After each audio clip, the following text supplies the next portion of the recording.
All right, hi, I'm Justine. I work at the Optimism Foundation, which is stewarding the development of the Optimism Collective's governance system. We run governance experiments as we iterate towards what will be the final form of our bicameral governance system, which consists of the token house and the citizens house. Today we have some important delegates with us. Delegates are the people that participate in our governance, and other people have delegated their voting rights because they trust these delegates to vote on their behalf. So I'll let the delegates introduce themselves. Awesome. Thanks, Justine. My name's Jacob. I run the partnerships team at a company called ETH Global, which runs a lot of the Ethereum-focused hackathons in the space. I joined the Token House as an original delegate during the original Optimism airdrop and have been active ever since.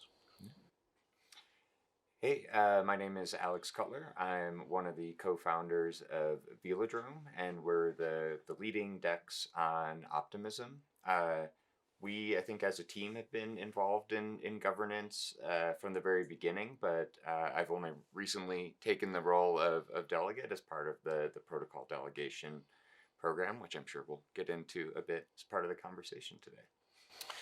Hi, my name is Chris. I'm from L2Bit, and at L2Bit, I'm responsible for governance and policy issues. And I'm an official L2Bit delegate for the Optimism Collective. Awesome. I think a good first question for everybody would be, why did you want to get involved as a delegate in the token house? Cool. So I guess was very fortunate to have met a lot of people over the last few years that were very focused on just the concept of scaling Ethereum broadly. And I think from discussions even all the way back to 2018 about how Ethereum needed to scale. But even back in 2018, I remember for our events, we used to mint NFTs on mainnet and cover the costs because it was so affordable to do so. Obviously, that's not the case now. And I think, DeFi Summer 2020, the NFT stuff following that, I think really drove home that point that really for us to get anywhere near adoption of any kind, we needed to scale. So I've always been, I think, really excited about scaling solutions out there, and just always just very kind of aligned with the values of Ethereum and what's happening there. So in particular, when Optimism was sort of going through its governance phase, I'm chatting with people about it and hearing about this and that this would be an opportunity. It just made sense for me because I felt Optimism was sort of incredibly Ethereum values aligned, was part of the kind of picture of that next step, and had the track record and a lot of people that I knew and trusted building on it. So for me, that was a big part of why I wanted to join, and also the idea of DAOs and governance and everything has been very interesting and has kind of hijacked my brain a little bit over the last couple of years. So actually getting involved in a meaningful way, this was just a perfect union of those two interests. Yeah, and it's really important for the collective also to have these value-aligned delegates that have kind of been working towards the same outcomes that we have over time as we build up our governance community. Yeah. I think Velodrome launched at a very interesting moment, right? We launched pretty much the same day or day after, I think, the OP token dropped. And we basically designed Velodrome to be sort of the central liquidity hub of Optimism. And really what that means is that our interests, all of our incentives are aligned with the ecosystem. So, we succeed or fail if Optimism succeeds or fails. And the way in which governance has been structured is, that is really the group that is going to help enable the growth of the broader ecosystem, the growth of the chain.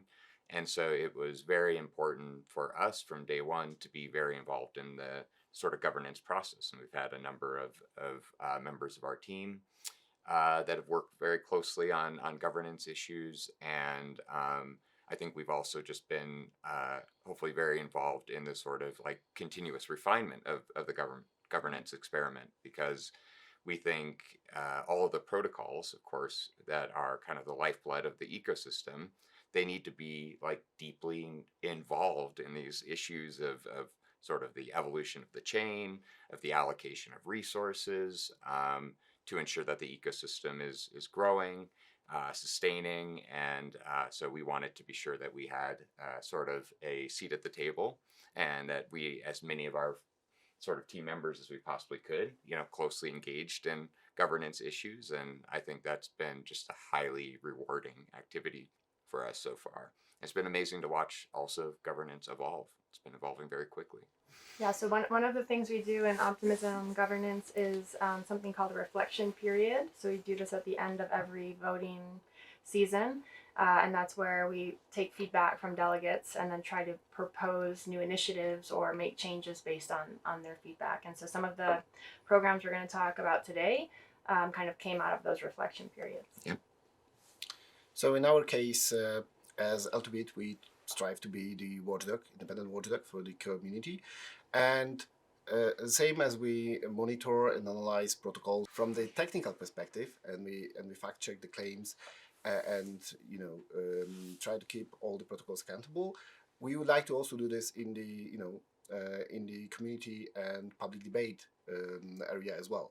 So it is very important for us to be active members of the governance of the community, in order to push the right direction in the public debate, to raise the topics that probably not everybody would like to raise, and simply make sure that we all together are going forward to the better, more decentralized and safer future. Yeah, so it's important that we represent many different stakeholders in our governance community, and so we have important stakeholders like protocols, but also organizations like L2B, also individuals and university research groups. Those are some of the stakeholders. There's also more what we call professional delegate groups, but there's many different types of delegates that we have participating. I think what would be good would be to speak to kind of like the different capacities in which you're participating in the most recent season. So one of the main things Token House has been doing is allocating grants out of what we call the governance fund, and that's something that is managed by the community. So maybe you could speak a little bit about your role on the Grants Council. So yeah, I'm the reviewer for Builders Subcommittee in the Grants Council, and our role is to basically distribute the funds that the Token House made us available. And what we do is first of all we try to reach as many interesting projects and as many interesting builders as we can, because the goal of this season Builders Grants program is to maximize the number of builders in the Optimism ecosystem. So we want to have people build in Optimism, and we want to make it available, make it possible for them.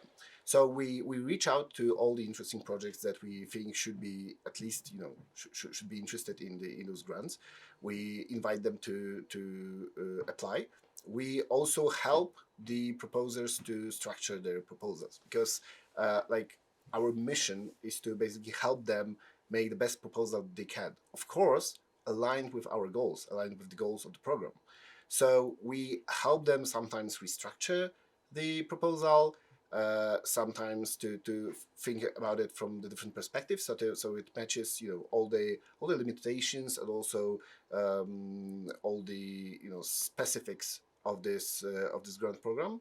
And then we have to assess each proposal and choose those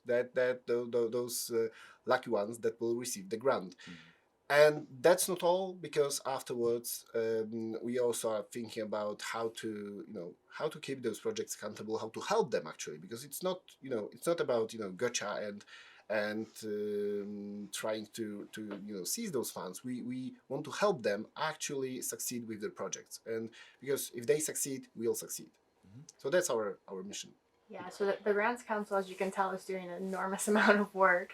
They're elected representatives, so the Token House used to do this. Every token holder would vote on every grant application, and it was a confusing experience for proposers. It was an overwhelming one for delegates. So based on feedback, we have experimented with this Grants Council with these elected members that are doing all of this work on behalf of token holders. Yeah, that's like, I guess, one of those crazy iterations. Like when we first started on this, like none of that existed. None of the scaffolding of like councils or people like making suggestions on. It was just every person for themselves, basically. Yeah. And I think that's like, I guess a statement to the value of like iteration. Like the councils make my life as an individual delegate who like has a lot of like things on my plate like a lot easier, because it's just like, oh, okay, like I agree with like, and your synthesis when you go through the proposals at the end and provide that synthesis to the individual delegates is always super helpful, just to be able to like, you know, understand where you're coming from, how you help them get to, how you get those proposals get to that state, and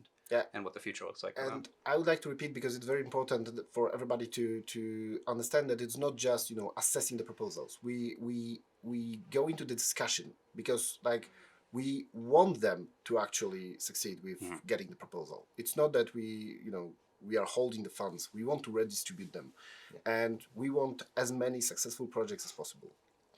Yeah.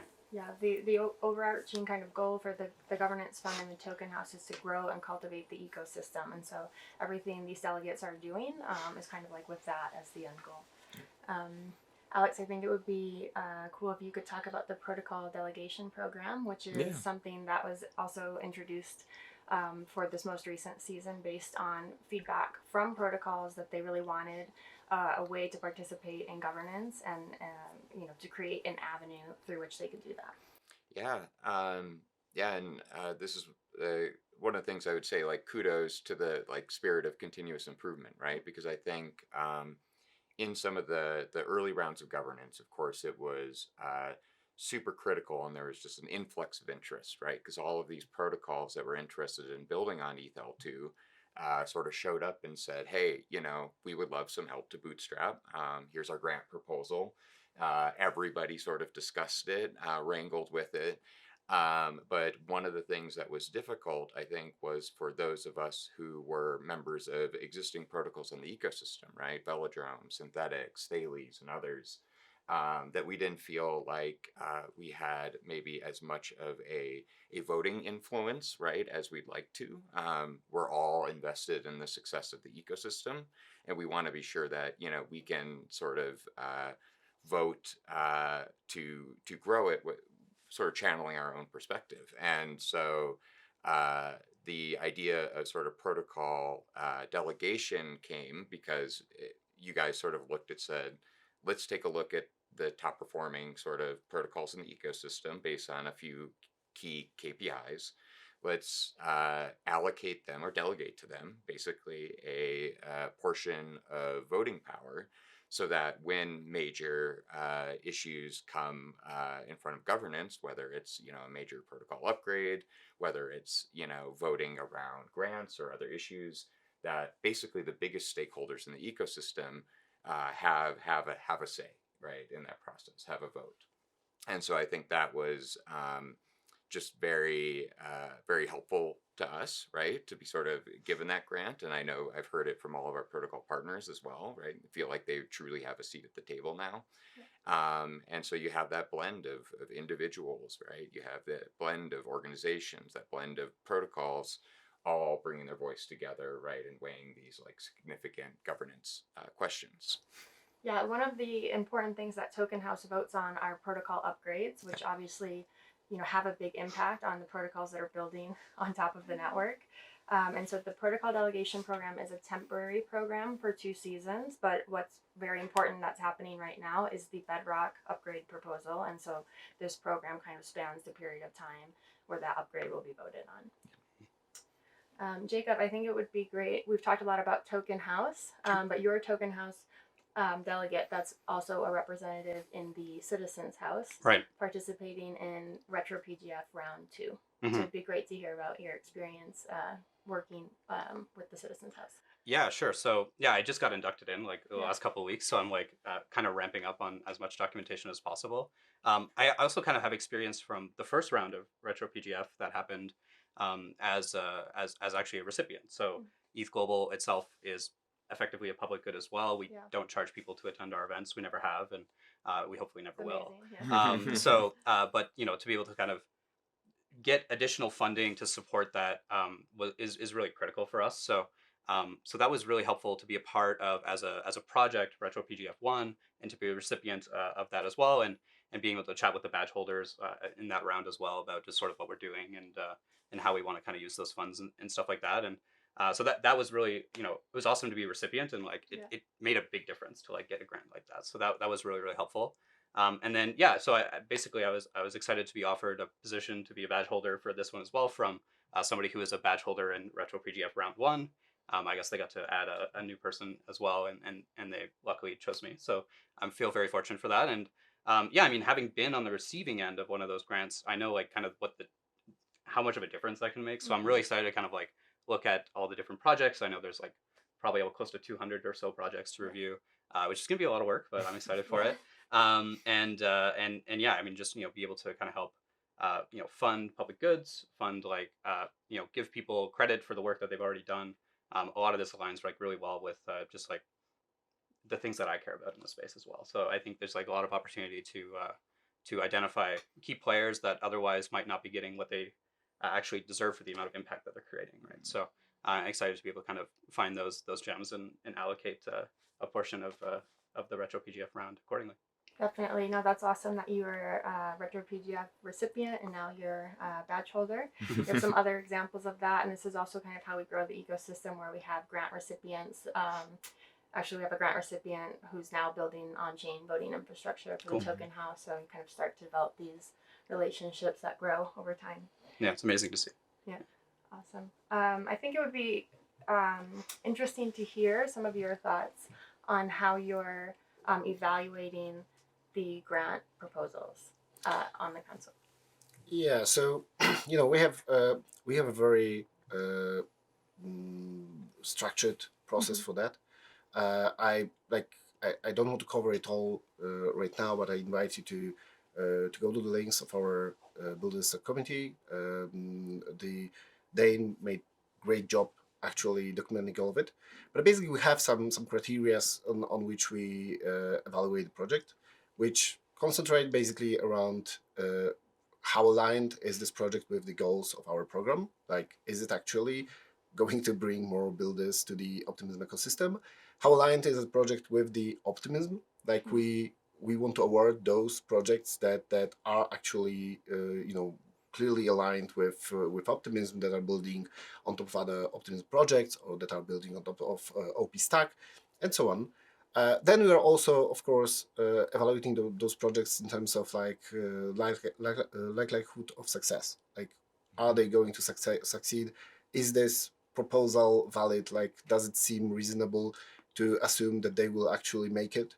Of course, if we see that there are some flaws in the proposal, we try to discuss it with the proposer. We try to, help them clear it out. Especially, we have a very clear structure for milestones, so that later on the community can keep the proposer accountable. Yeah. And one thing that we try to be very strict to is to be open about it, because we know that these are community funds that we are distributing. We are not distributing our own funds. It's not some private VC.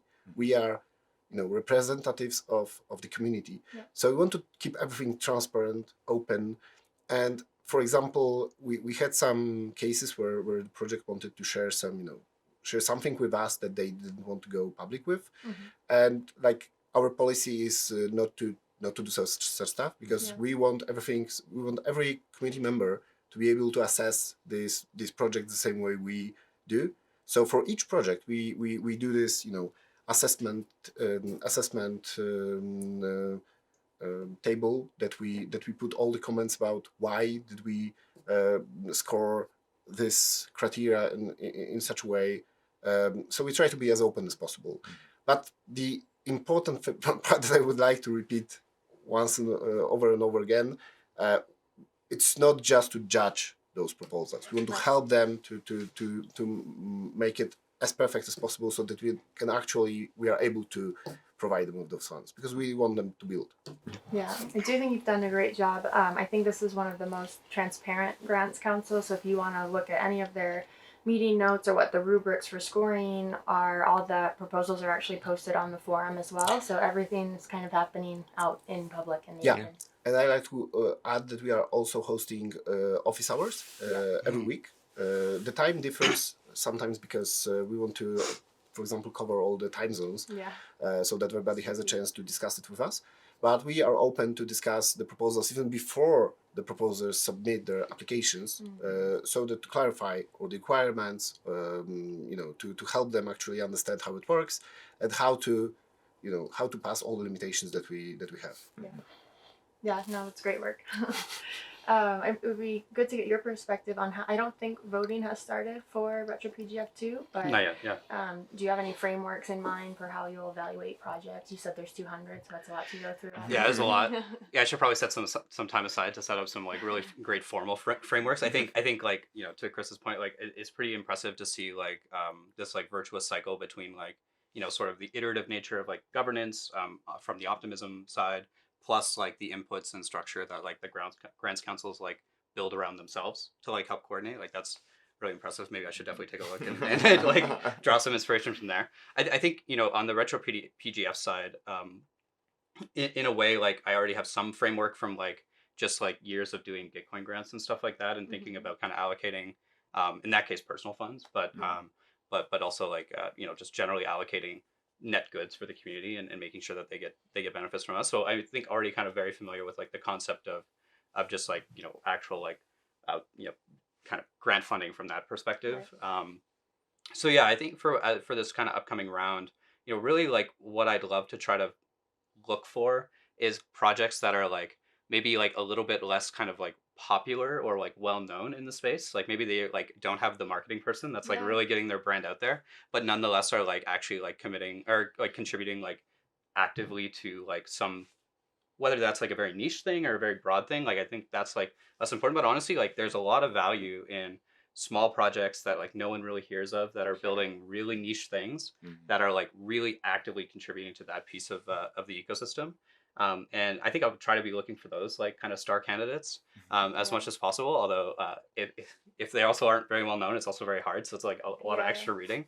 But I think in particular like that's what I'm looking for. I think there's like a lot of people out there that there'll be a lot of names that people will recognize, and I think they'll just kind of naturally be thought of for that reason.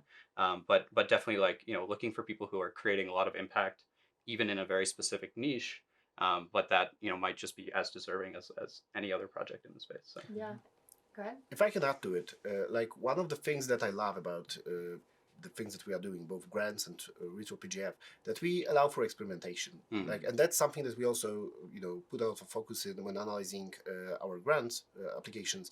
We want to allow people to experiment, to try things that seem crazy or that aren't just clear shots.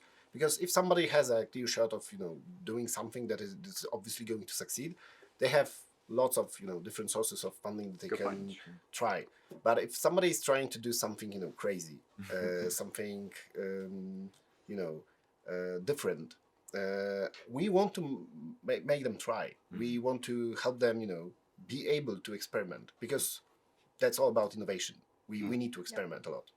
That's a good point, especially for PG or for public goods. Sorry, like there, like in some cases there isn't an obvious funding mechanism, and like this is really the only avenue that exists for them, right? So sorry. If I also can share some of my perspective, because like I'm active in free software and open culture for more than 20 years, from late 90s, and it was also a struggle for everybody doing public goods.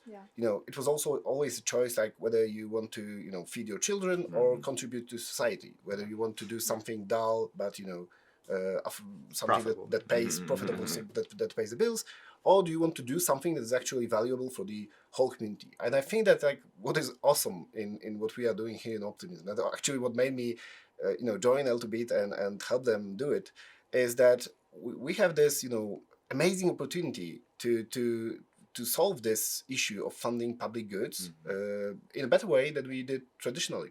Traditionally, the government or other authorities were responsible for doing this, and although we can say that they were pretty successful, in traditional way, like building roads and stuff like that, in digital world, like it didn't succeed. Like I saw for the last 20 years, basically corporates simply owning all the public goods and all our infrastructure, all the internet. And we have the opportunity to not let it happen again. Yeah, one of the big things that we're trying to kind of prove out with Optimism Collective is that impact can equal profit. And so to your point, there isn't the funding mechanism is kind of missing for a lot of projects that are very impactful or that are open source or that are public goods. And so these grants and retro PGF can hopefully kind of bootstrap a market for that work because it's extremely important. Yeah. Alex, I think it would be great to get your perspective on kind of how Velodrome is participating in governance, maybe as it relates to the Bedrock proposal or anything else. Yeah, just touching on the public goods piece first, I mean, Velodrome made the decision to sort of launch, right, as a public good, right? We took no VC money. We have no masters. I think initially it was just a 150K bootstrapping grant from the Optimism Foundation. And then, of course, like OP grants to sort of incentivize growth on the network generally. But what you're sort of describing, right, in removing that typical sort of conundrum that builders and projects face, which is, either I can give it all away, right, and I can operate as a public good, or I can be sure that I've got enough, income to continue working on it, right? It's been amazing to watch, I think Velodrome's a great example of the system at work. But yeah, when we're thinking about like our participation in governance going forward, I mean, I think I talked a little bit at the top that Velodrome, only works if Optimism is a bustling and rich ecosystem, right? If there's a lot of capital in the system, if there's a lot of builders in the system, if there are the people, making these sort of moonshot or crazy ideas and building something innovative on Optimism, that doesn't exist elsewhere. And so I think there are two primary things that we'll be continuing to like use governance to help enable. One is just onboarding as many of those people as possible. Governance is one route to onboarding, but of course there's just the very practical, I need to bootstrap on this ecosystem. I need to do that as in a as capital efficient way as possible. I need to do it very quickly. And I think we find ourselves often being kind of the front door of that of the ecosystem in that way. Of any new project or protocol that comes in, they talk to us, we help them get rolling. So I think that's one aspect. Like we're going to continue to sort of push governance towards helping to enable those people and help us, of course, continue to enable those people. But also because we are in such close contact with all of these builders, I think we're very close to the sort of things that they're struggling with. It's like what's working really well on Optimism. What infrastructure exists really well for you? What's missing, right? Mm-hmm. What are the things that are making building here very complicated? What are things you've seen in other ecosystems that work really well for you? And because it is so early, right, on Optimism, I think there is still a lot that builders say, my God, you could save weeks of my life if you just had this particular piece of infrastructure. Mm-hmm. And so I think that's one of the big pieces of focus we'll continue to bring in is sort of what are we hearing from the 40 plus protocols that are building on Velodrome and on Optimism. What do they sort of need to enable their future growth and sort of bring that builder perspective into the conversation. So yeah, I think those are the two big areas that we'll be focused on in governance. If I can relate to that, because I love what you said, because everybody thinks that governance is just voting, mm-hmm. that being a governance delegate simply means that I get to vote. But actually, for me, voting is just like the end, just some kind of an outcome, and sometimes not even not even necessary outcome. The actual governance is actually discussion, pushing the perspectives, pushing the narrative, opening the public debate. Mm-hmm. And I love what you're saying, that you are going to discuss this with your with the projects that we are working with, because that's exactly what we need. Yeah. We need much more discussion, much more buzzing in this ecosystem. Yeah, and we're fortunate, right? Because of our success, right, becoming one of the largest protocols on Optimism. We have a very large platform, within sort of crypto Twitter, within the ecosystem, and so when we see those like big major pain points. And again, maybe sometimes it's coming from folks with very little platform, or even, we all know devs who couldn't care less about publicly communicating any of this, right? Sure. They don't want to be in a forum. They don't want to. They don't want to be on Twitter talking They just about wanna this sort of code. stuff. Yeah, they just want to code. So we can Yeah. find out from them, what's bothering them. Use our platform, our influence. Use the delegated, voting power to help be their fiercest advocates. Because again, we only succeed if they succeed, and optimism only succeeds if they succeed. So I think that's incredibly important. Yeah, and I think one thing to add here is just there exists an alternative where none of this infrastructure or governance or anything even existed, right? And it would be Right. up to some like kind of core group of people Yes. that are like defined and paid to like do exactly this, like orchestrate understand the market, like understand, like have these conversations. But like when you do it and set it up in such a way where everything's so kind of aligned, everybody's coming to these conversations with the same values, with the same goals. They're able to chat with each other, able to like really get the point across of like what needs to improve Yeah. for everything to collectively improve. Yeah. Right. And like that sort of situation is a virtuous cycle that just kind of keeps growing and growing and growing, rather than it be kind of concentrated to a select few of individuals in kind of more of a central authority.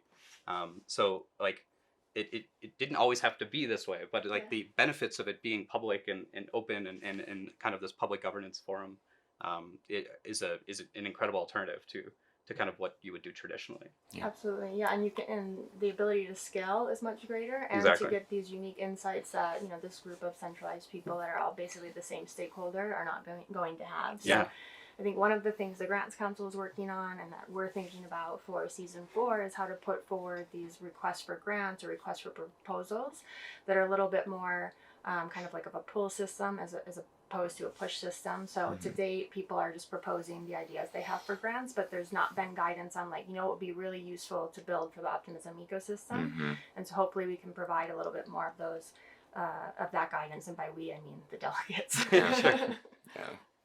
Yeah, that's we have a member of our team, Jack Anorak, who's been, of course, very involved in optimism governance, and I know that's been one of his main focuses is how do we flag proactively, right, for the broader community, what those major opportunities that we see are, so that we can basically attract builders to come solve those problems, right? Because those will hopefully be the things that have that like multiplier unlock, right? If we solve some of these like major pain points and we attract the problem solvers who say, we think this kind of thing could really get solved, somebody's going to raise their hand and say, oh yeah, I'd love to put my head against that. Yeah. I mean, just from the Youth Global perspective, we so many builders come through our doors Yeah, throughout the year that definitely. these individuals, they're hungry, like they want to build, and like if you were to kind of put up a list in front of them of like, here are like useful things to build, a lot of them are this kind of like hacker type person or builder type person Yeah. who like they don't want to be in the limelight, they just want to like sit down and like do something useful, and like to be able to like provide like structure around that in a lot of cases, like really enable it. And I've already seen versions of like, hacker comes to like one of our events, interacts with Optimism, like really likes what they see, then like put up a proposal and like goes through like the builder council, gets funded, and now they have like a company and they're like building a product on Optimism, right? Like we've seen that whole cycle already happen like a couple times, which has been I guess like really personally amazing to see. But like there are so many builders, like the amount of creativity, amount of like interest and quality of the people who like want to build in this ecosystem is so high, and like being able to like provide any sort of guidance from the governance program or from really anywhere really just kind of helps like coordinate that even more. Totally. Yeah, and we've been discussing, this how to reach out to the community, how to structure the RFGs as we call them for quite a long time already. And yes, this will be definitely the focus of doing this, following this season, to actually first of all to do this, to go out to the community and say, hey, we would like to to try to think about those topics, but also to make it clear for the whole community that everybody can do it. Like everybody can just raise their hand and say, hey, like, how cool would it be if somebody built this? And let's put it on a list, and maybe somebody actually will. Yeah, I love what you said about governance not just being voting, right? It's everything that happens in between votes. That's the hard part also. Yeah. Yeah. Those are the hard conversations, but they move the collective forward. So it's really important that we have them. We can do our little own mini reflection period now, because I want to ask you what experiments you would like to see. It can be in regards to the Grants Council, the Protocol Delegation Program, or Retro PGF, or something else entirely. But yeah, what governance experiments would you like to see us run in the future? Darren first. Well, one that I'm thinking about is how to, like, I don't know exactly what to do. I don't want to, I would like to achieve. I would like to, make more people active and feel being active. So I would like to have, hundreds committees, people just working on a specific topic. So, for example, if somebody raises their hand and says, "Hey, how cool would it be to build this?" Right. I would like them to, form a committee, like find someone who is able to build it. If you find this guy or this people, help them. Like let's gather together and help them, write a proposal, because there are a lot of builders out there. But I talk with a lot of developers, and mostly like they talk with me. But when I tell them, "Hey, why don't you go there and ask for this?" They say, "Well, nah, like I'm good sitting there." Usually they like, "Hey, maybe you will go. Like I will do the development and you will do the talking." Yeah. And we have to distribute this process. We have to make it more efficient, and especially that, like, I think that we need to we need to put this whole community to the next level, and I really mean it, because I think that coming forward we'll see this whole space becoming more and more professional. I love that some projects are already hiring professionals to do policy and governance issues, but that means, like, that worries me at the same time, because that means that the real business is coming to rule our community. Yeah. And I remember late 90s where, like, free software community was very, very similar to crypto community today. Like, that's why crypto, that's why crypto excites me so much, because I see the thing that I loved 20 years ago. But fast forward 20 years to today, Microsoft owns GitHub, the biggest open source repository. IBM maybe not controls, but has a huge influence over Linux Foundation. Facebook and Google control the internet. We almost lost this war. And like, I love what happened, because, like, it is still efficient. Like, I'm not saying that it's necessarily bad, but I would like to but the spirit of experimentation, of innovation, of being able to do whatever someone imagines. I see that in crypto right now, and I hope the spirit to survive. And in order for it to survive, we need to, raise the community to the another level. And I hope we'll do it with optimism. I'm optimistic about it. Yeah, I think from our perspective, we're Optimism Maxis, right?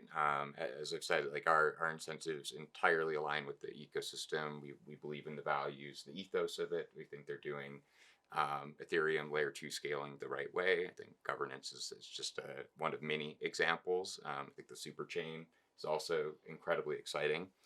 But we know that, we don't have infinite resources, right?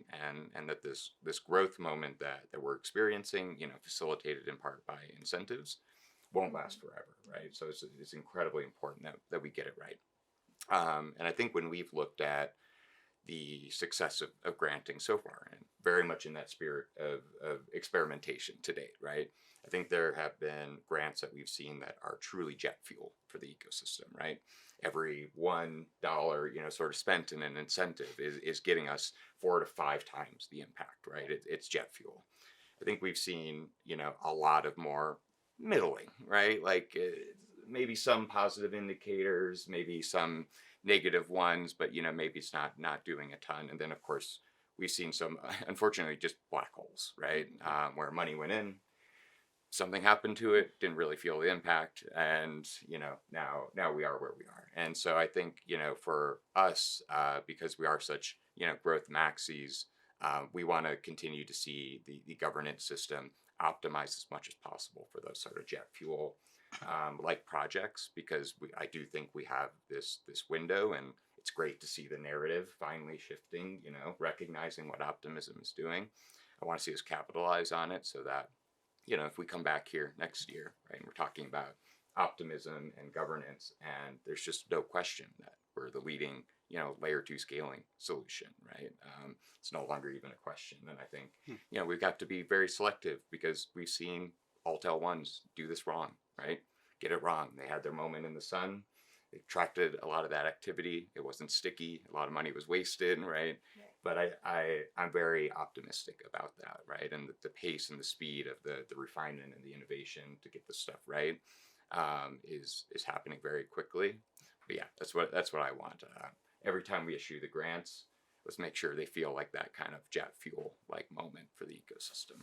Yeah, I would say credit to the delegates. I think we're taking a very thoughtful, analytical approach to the grants program, which has not been the case for many other grants programs, and trying to incorporate kind of data into that analysis, which we yesterday announced the collective DAO archives, which is a big research project I did on DAOs, and data-driven decision making and analysis is extremely rare. So it's great to see the delegates, really prioritizing that. Yeah, cool. I think from my end, like sort of combining a lot of topics we already kind of talked about, like niche teams, big shot ideas, or moonshot ideas, and stuff would be almost like maybe like a small grants council. Like right now, a lot of the grants that go through are generally fairly large in scope and size, like in the order of like 100,000 tokens or more in some cases. But like what would be really cool is like a really kind of low barrier, easy way for individuals who just want to build to maybe get access to 2,000 tokens or like 1,000 tokens in a way that's like highly scalable, right? Because that's like one of those things where like it can really get pretty hard to manage very quickly, and especially having very clear like milestones for like, oh, like, well, if you took 2,000 and then like you actually built something and it's like a meaningful progress towards an MVP, like where's the follow on from there, right? And then maybe it goes to the Builders Council or something like that. So I think it would be cool to kind of see experiments with like really actually just like small allocations where we could make 50 to 100 allocations for every kind of large proposal that goes through kind of a more thorough process, and just see where that goes. It could be a way of better finding that jet fuel signal that you were talking about, and a way to kind of play around a little bit with the number of grants that we're issuing too. It feels like low risk, high reward, or almost like the micro loan idea, where you give a lot of people an amount that relative to the pie, right, is relatively insubstantial. Exactly. But you only need one of those, to hit to have delivered amazing ROI. I love that idea. Yeah, and I think like one thing that's also behind this is like, I mean, for the Youth Global, we see builders like from across the globe, and like that's one of the cool things about Optimism, as well as like it's an international thing. You get to tap into literally anyone, anywhere, right, and be able to help.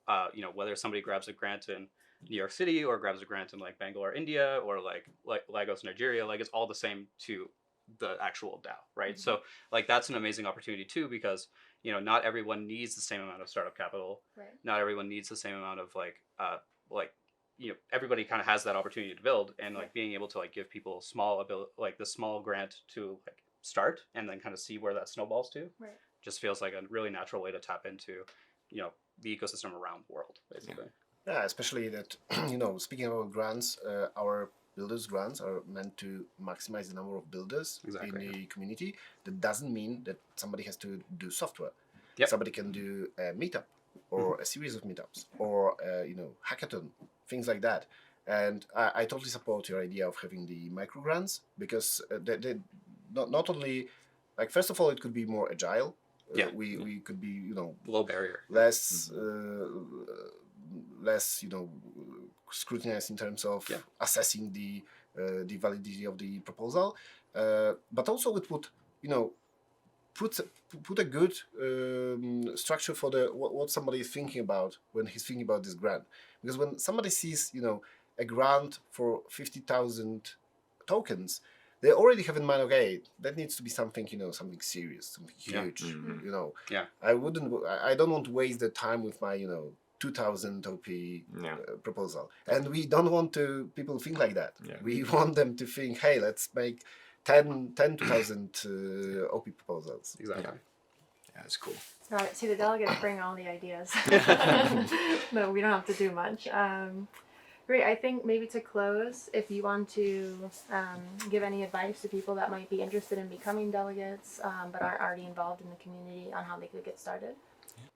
Sure. Yeah, maybe I can start. Like, I think if you want to get involved, just do it. So it's a permissionless situation, right? So I remember many cases actually of like people, especially at the beginning when like we were kind of setting up the original delegates, of just like asserting themselves as wanting to be delegates and being really active on the forums, talking with people, helping people with proposals as they were building, and actually they ended up getting a large delegate share, like a lot of people pledging to them as a delegate, just because like they were there, they were helping, right? And I think you know, if you want to get involved, like there is literally no barrier to entry. It's just like how much time do you have to allocate to it, basically. So if this excites anybody, I highly recommend you know, just reaching out, getting involved, chatting on proposals, like as like the Builders Council reviews proposals, like jump in on like how you feel the Builders Council could be doing better, or like whatever, like any way like that you want to kind of help support and get kind of be vocal, I think is the main way that you would sort of be able to drum up interest from other people to kind of delegate to you. Yeah, and it's still early. It's not too late. It's not like they're, you know, the top 10 delegates are set in stone and it's never. No, definitely not. Yeah, it's like it's a couple hundred people, right? It's like it's not like a huge crowd of people. At some point, hopefully, it will be, right? And I think part of that encouraging people to like be a part of this is to like diversify the amount of delegates that we have and the number of people that are in important roles in the community. So yeah, I would like to echo that. Like simply one important message is like don't wait, don't wait until someone appoints you to do this. Simply go out and try, because you know, being a delegate is kind of being a representative. Like we are doing the stuff for other people trust that we will, you know, make the right decisions for them. And you cannot the same way as you cannot nominate somebody to be a leader, you cannot also nominate somebody to be somebody's representative. Like you simply have to show up, do your job, and then people will see, and then they will follow you. Yeah, I think the same advice goes for if you're just interested in being engaged in Web3 generally, as if you want to be involved in governance, which is, I think the first thing to know is you do not have to be a developer. You do not have to know how to code. In fact, I think some of the biggest gaps that we have, like as an industry, are not issues of code or development. It's communicating things clearly and in accessible ways. It's measurement and evaluation. It's storytelling. It's branding. You know, it's all of these different sort of functions that support the whole. And you know, for me personally, you know, when I got involved in crypto, it was just like initially playing around with DeFi, and then it was trying to write about what I was doing, right, to see if I actually understood it or not, because I wasn't always sure. And then, you know, that writing got me pulled in to help a little bit with a project that needed some help with communications, and then it just sort of spiraled from there. And so I think if you see any gaps, right, if you see opportunities, or even if you just have a gift to give and you're not sure where it fits in, I think it's just a matter of find a community, start offering that thing, and truly I think the rest just unlocks for you. And I think that can go if you're just talking about I want to be more involved in Web3, and I think that can go double if you're saying I want to be involved in governance, I want to be involved in optimism, I want to be involved in the work of the ecosystem. There's no easier, I think, sort of industry just to roll up and get going. Exactly. Yeah. For sure. Well, thank you so much for being here today and for everything you do as delegates. We would have no governance without you. So. Cool. Thank you. Thank you very much for Thank you. inviting us.